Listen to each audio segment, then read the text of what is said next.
اعوذ باللہ من الشیطان الرجیم بسم اللہ الرحمن الرحیم لا الہ الا اللہ وحدہ لا شریک لہ لہ الملک و لہ الحمد وہو علی کل شیء قدیر اللہم صلی علی سیدنا محمد وعلی آلہ وصحبہ صلاۃ تکون لنا امان من کل خوف۔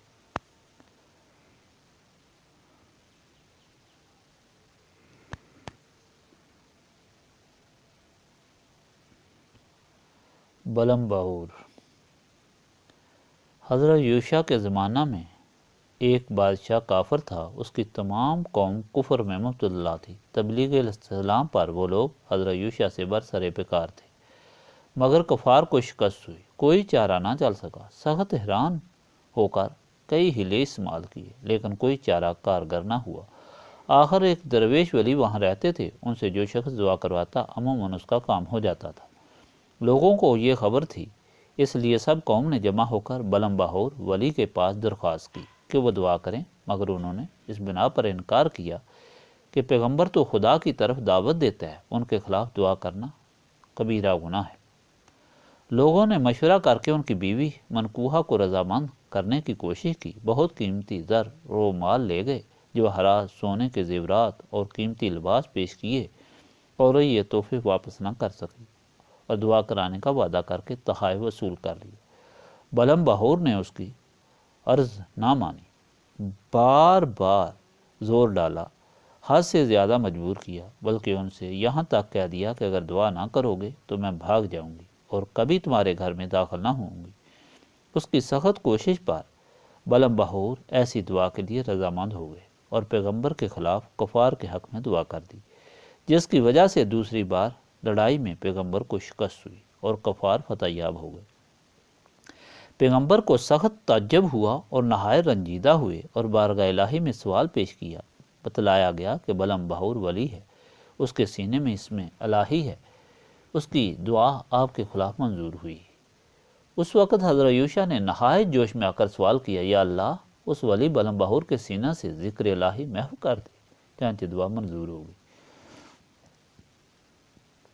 بلم بہور نے جب یہ دیکھا کہ طبیعت سرد ہو گئی، وہ اسم الہی معدوم ہو گیا اور بدن گدھے کی طرح بیوقوف ہو گیا، تو نہایت پریشان ہوا اور حضرت یوشع کی خدمت میں حاضر ہوا اور سخت عجز و زاری کی، عاجزی اور توبہ کی، اور سوال کیا کہ میں نے سخت برا کیا، اب میں ذلیل ہو گیا ہوں، اس لیے اب خدا کی بارگاہ میں میری معافی کا سوال کریں۔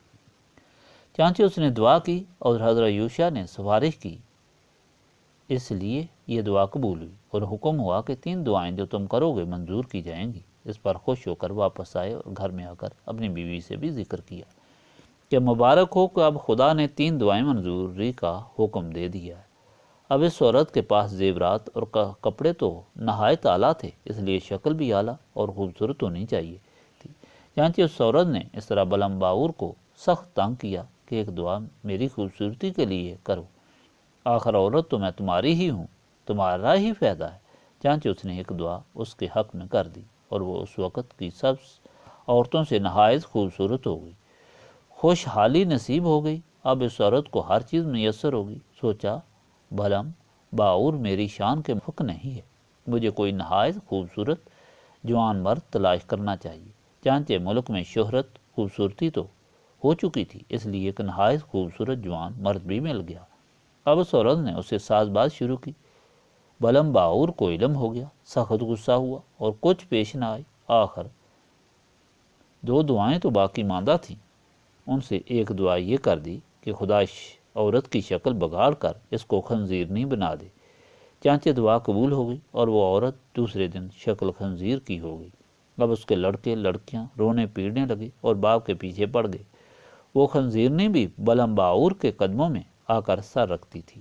الغرض نہایت تنگ ہو کر ایک دعا کر دی کہ خدایا اس عورت کو اس پہلی شکل پر بنا دے۔ چنانچہ دعا ہوتے ہی خدا نے اس کی شکل بدل دی، 3 دعائیں ختم ہو گئی اور بلم بہور ایمان سے خارج ہو کر کفر میں فوت ہو گیا۔ اس قصہ سے نہایت عظیم الشان ہدایت مترشح ہے۔ 2 نتیجے اس مندرجہ بالا تحریر سے نکلے۔ اول، گناہگار کی دعا بھی قبول ہوتی ہے۔ دوم، غلط کام کے لیے بھی دعا قبول ہوتی ہے اگرچہ انجام نہایت خراب ہوتا ہے۔ اب اس مضمون سے صرف ثبوت یہی ملا مگر عمل برعکس ہے۔ اس طرح بے شمار گناہ گار دعائیں کرتے رہتے ہیں مگر قبول نہیں ہوتی، اور بے شمار نیکوکار دعائیں کرتے اور وظیفے پڑھتے رہتے ہیں مگر کوئی دعا قبول نہیں ہوتی۔ اس امر واقعہ سے ہر انسان کو تعجب ہونا چاہیے۔ اس میں سمجھنے کے قابل امر صرف ایک ہی ہے، در حقیقت جو دعا کر رہے ہیں خواہ وہ کرنے والے گنہگار ہیں خواہ نیکوکار، یہ دعا ہی نہیں، جبکہ یہ مسئلہ عوام کی سمجھ میں نہیں آ سکتا کہ دعا کیا چیز ہے اور دعا کس طرح کی جاتی ہے، تو لامحالہ عوام کو اس سبقہ کے پاس جانا چاہیے کہ جن پر اعتبار ہو کہ یہ دعا کرنے کے اہل ہیں، یعنی دعا اور طریقہ کو یہ ضرور جانتے ہوں گے۔ اب حقیقت اس مسئلہ کی صرف یہی ہے کہ دعا سے مراد وہی دعا ہے جو مانوی اور ارشاد الہی کے موافق ہو۔ دعا کرنے والا دعا کرنے کے اصول سے وہ واقعی واقف ہو، مگر اس میں مشکل یہ پیدا ہوتی ہے کہ جو شخص دعا کے موضوع کو جانتا ہو اور اس کی دعا واقعی دعا ہے، وہ عوام کے تبعزاد امورات کو اس قابل ہی نہیں سمجھتا کہ دعا کرے، مگر فی الجملہ دعا کے معنی یہی ہیں کہ خدا کی طرف انسان متوجہ ہو، خواہ ناقص طریقے سے ہو خواہ کامل طریقے سے ہو، تو خدا کی طرف سے ناکام یا نامراد نہیں رہتا۔ دعا کے لیے اسماء الہی مخصوص ہیں اور اسماء الہی صفات کے لیے مخصوص ہیں، اور صفات باری تعالیٰ جاری اور حاوی ہیں۔ اس کی مثال یہ ہے کہ ایک غیر محدود اور نہایت وسیع عمارت ہے، اس میں تمام خزانے موجود ہیں، اور خزانے خدا نے اپنے بندوں کے لیے مقرر کر رکھے ہیں، اور خزانے تک پہنچنے کے لیے مختلف دروازے ہیں۔ ہر دروازہ علیحدہ حقیقت اور علیحدہ طاقت پر منحصر ہے جو اپنے مدعا کے لیے مطلوب ہے۔ بندوں کو اسی دروازے سے مطالبہ کرنا چاہیے۔ وہ دروازے اسماء الہی ہیں، گویا جس مدعا کا سائل ہے اسی دروازے پر حاضر ہو، یعنی غنا کا سائل یا شفا کا سائل ہے یا قہر کا سائل ہے یا رحم کا سائل ہے، تو جس اسم کی مناسبت و خاصیت کے ساتھ اس کے مدعا کا تعلق ہے اس دروازے پر حاضر ہو۔ اب سائلین کی مختلف اقسام ہیں، ان کے خیال اور مدعا کے ظرف جداگانہ ہیں۔ جس طرح دریا پر آدمی جائے، کوئی پیالہ لے کر جائے تو پیالہ بھر جائے، کوئی مشکیزہ لے جائے تو وہ بھی بھر جائے، اور کوئی وسیع القلب ہے کہ اس دریا سے نہر ہی اپنی مرضی پر لے جانا چاہتا ہے تو بھی لے جا سکتا ہے۔ غرض ہے کہ ہر ایک کو اس کی غرض اور تکلیف کے موافق حصہ ملتا ہے، یہ نہیں کہ پیالے والے کو گھڑا مل جائے یا گھڑے والے کو نہر ہی پوری مل جائے۔ اب اسماء الہی پر اور عمل دعا پر توجہ لازم ہے، کیونکہ انسان جسمانی اور روحانی یعنی بشریت و ملکیت کا مجموعہ ہے، اور اس مجموعہ انسانیت کا مظہر اس کا خیال ہے اور علم، یہی دو چیزیں یعنی علم اور خیال ذریعہ سوال اور کامیابی ہے۔ اب ہر انسان کو حقیقت اسماء کا سمجھنا اور حقیقت حال کو سمجھنا شرط ہے۔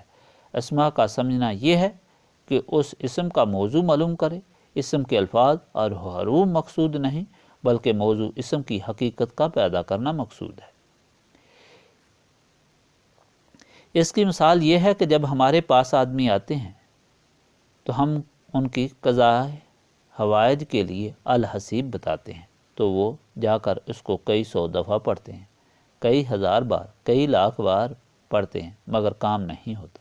اس کی وجہ یہ ہے کہ وہ الحسیب کا لفظ پڑھ کر تعداد لاکھوں تک پہنچا دیتے ہیں، مگر ہرگز یہ پتہ نہیں ہوتا کہ یہ کیا چیز ہے، لفظ کا معنی کیا ہے، اس کا موضوع کیا ہے، اس لفظ کی حقیقت کیا ہے، صرف منہ سے بولتے رہتے ہیں۔